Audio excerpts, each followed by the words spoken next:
اکبر مشرقی تہذیب کے نمائندہ شاعر تھے اور مغربی تہذیب کے اندھی تقلید کے مخالف بھی۔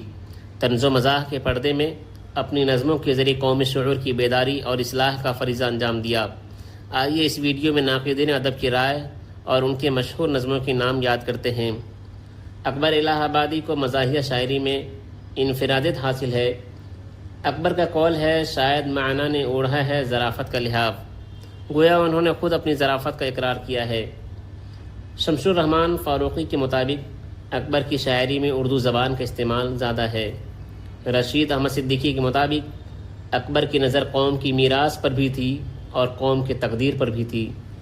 روایتی ہوتے ہوئے بھی باغی اور باغی ہوتے ہوئے بھی اصلاحی ہیں۔